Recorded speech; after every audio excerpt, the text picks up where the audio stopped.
In this WrestleTalk news, the real reason for John Cena burying Austin Theory on Raw, another AEW star's contract is on the verge of expiring, and WWE's interested, and Ollie's review of AEW Dynamite. Subscribe and enable notifications to always on for daily wrestling news videos. Support WrestleTalk!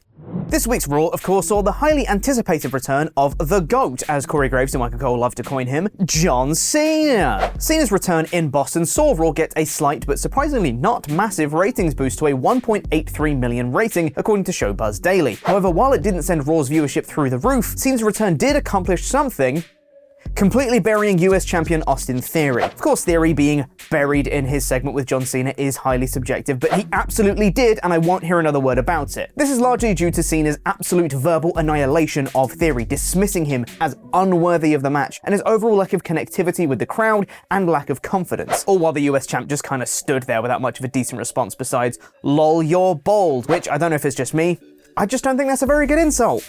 No, I'm not biased. Why do you ask? While this is likely just Cena lighting a fire under Theory, with a 25-year-old likely to get his own back later in the program, you'd hope at least, it was a rather tough start for the champ. So the question now is, who permitted this verbal execution? Well, interestingly, Fightful Select has published the list of backstage producers behind this week's Raw, and would you look at that, it looks like there wasn't one for this segment. While this does happen, as the excellent recent Cody Rhodes and Heyman segments on Raw have had the same treatment, it has led many to believe that Cena orchestrated the segment that some believe went too far. In Austin Theory, the champ would also have had some input into the promo as well. However, given Cena's experience, it's likely that he took the wheel. So let us know what you think. Did Cena go too far, or was this all fair game? Let us know in the comments below. Sticking with WWE, and there has been news of a popular NXT star who is reportedly finishing up with the company very soon. According to Tokyo Sports, NXT's Syres will soon be departing WWE and returning to her native Japan when her contract expires. This news was later confirmed by Syres herself via Twitter, where she stated that she wanted to make the announcement herself, but unfortunately it broke before she got the chance. In the tweet, Syres announced that she will hold a press conference on March 13th to properly address her next moves. However, in Tokyo Sports report, it was stated that Syres is set to compete in Tokyo on May 16th, so it looks like we may already have a decent idea of her next move. And it's not becoming an anime superhero. Now, speaking of expiring contracts, let's move across to AEW now and take a look at yet another wrestler who may soon be on their way out of the company. And this time,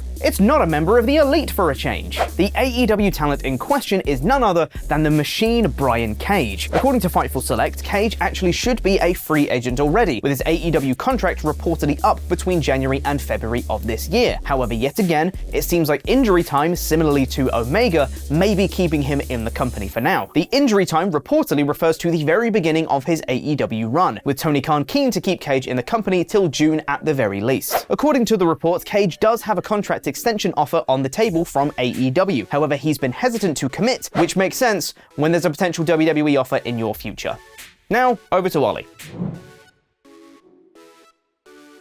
It was International Women's Day yesterday. You know what that means? A global day celebrating the social, economic, cultural and political achievements of women? Not according to Excalibur, it's AEW Dynamite. Here's my review of it in about 5 minutes. The show started with a pay-per-view Fallout version of the opening video, recapping the biggest moments from AEW Revolution, which was a nice touch. And because this is AEW Dynamite, you actually know what that means. Orange Cassidy opening the show defending his All-Atlantic Championship, this week against Jay Lethal. They had a really well-worked psychological edge to the match, with Lethal targeting Orange's knee. Not only took away Cassidy's leaping orange punch, it also weakened his leg for Lethal's figure 4. But swerve! Not Strickland, but an actual angle thing. It was Jay's injured shoulder that ended up giving way in his lethal injection move, letting Orange get the roll-up win. A low-key, very smart match, continuing Cassidy's TV MVP streak. But that will be the last time we'll see Orange Cassidy as All-Atlantic Champion. Because next week's show will finally see what all of us wrestling fans have been fantasy booking for this belt, getting leveled up via branded integration with corporate synergy.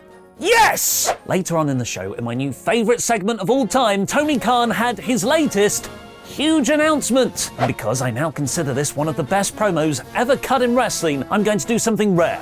I'm going to read this entire segment in full. And also, to honour Tony Khan's delivery, I'm going to try not to blink. I'm here tonight because the All-Atlantic champion Orange Cassidy has requested an open challenge match next week in Winnipeg against Double J, Jeff Jarrett. I'm honouring that request. Next week in Winnipeg, it will be Orange Cassidy versus Jeff Jarrett, and this match represents an important milestone for our company. I'd like to tell you about it tonight on behalf of AEW and Warner Brothers Discovery.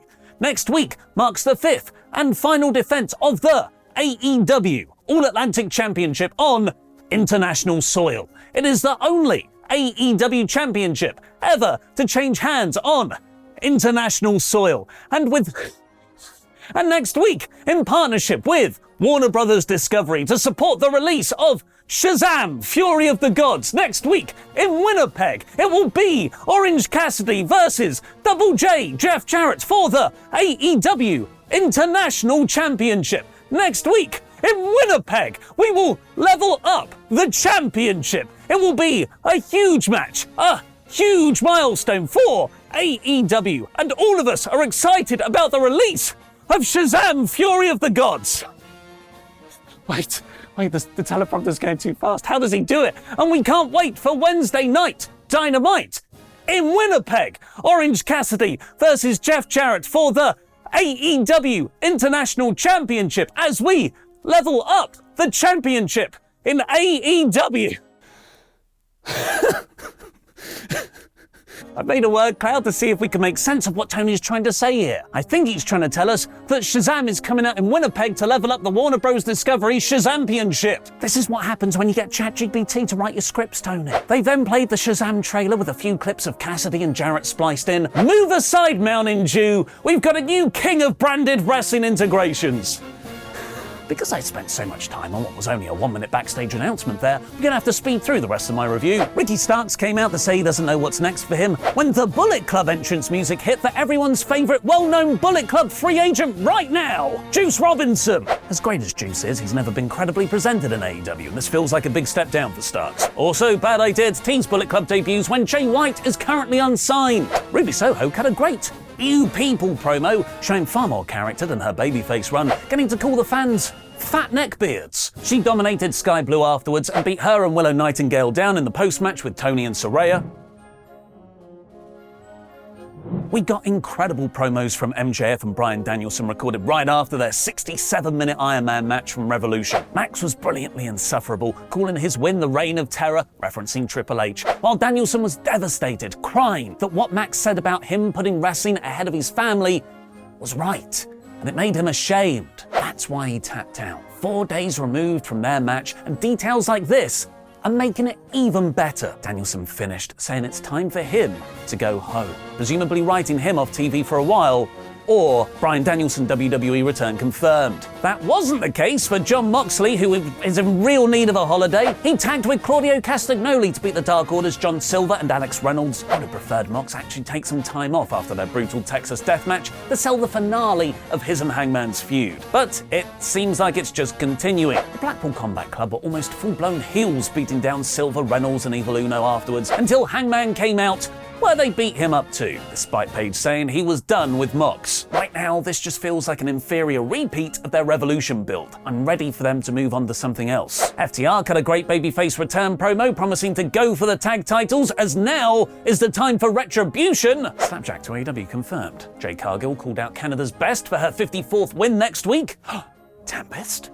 He'd love that, to be fair. Tony Khan and Danielson's promos aside, my favourite thing on this show was the JAS having a fun trios win over Top Flight and AR Fox, complete with multiple sports entertaining pose spots, to then announce themselves the trios title's #1 contenders. The lights cut out, making you think House of Black were about to go full emo, but it was for the Elite's entrance instead. Don Callis cut a promo on Jericho, making me nostalgic for the Omega vs Alpha feud of yore, which Kenny appeared slightly miffed by, for the House of Black themselves to appear in the middle of the ramp between the two trios teams, setting up a trios match for next week in Winnipeg. This gives the trios division the story and character conflict it's been lacking. The Acclaim set up a Rampage match with 2.0, hope they don't get lost in the tag division shuffle now, and the main event saw Wardlow defend his freshly won TNT Championship against Powerhouse Hobbs. AEW neatly leaned into Wardlow's real-life car break-in, rebooking the match as a Jeans Count Anywhere stipulation. As Wardlow's gear was stolen, he had to wrestle in denim, denim, denim. They started the brawl backstage with Hobbs' ass going through a car windscreen. What part are you gonna work over, Wardlow? That ass, Will! That ass! And continued into the ring and up the ramp. It was all set for Wardlow to retain with a powerbomb off the stage. But a wild QT Marshall appeared, hit Wardlow with a chair and a low blow, helped Hobbs powerbomb him off the stage, and become the new TNT champion. It's not what I would have done. It's a shame this has to come at the expense of Wardlow, but I wasn't excited for another TNT title run for him anyway. I think the right idea is to put the belt on Hobbs. It's the way AEW went about it that was subpar. This would have been far better if Samoa Joe just retained at Revolution. Hobbs beating a dominant Joe would make Powerhouse look stronger, and the decision to put him with QT is less than the sum of their parts. I like QT, but really only as a kickoff show comedy opponent, or whenever the Big Show needs to punch someone. We'll see how the partnership goes, but right now it feels like Marshall is bringing Hobbs down. What did you think of AEW Dynamite? Let me know in the comments. I really loved a lot of this show. It felt like the Dynamite of old. The match quality wasn't as high as in January and February, but it was fun. It felt fresh. Unfortunately, the continuation of Mox and Hangman and the finish of the TNT title match ended things on a low. This week's Dynamite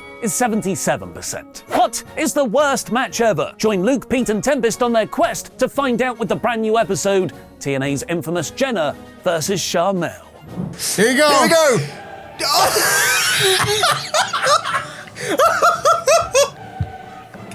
Pete has fallen out of his chair. Spear! Spear!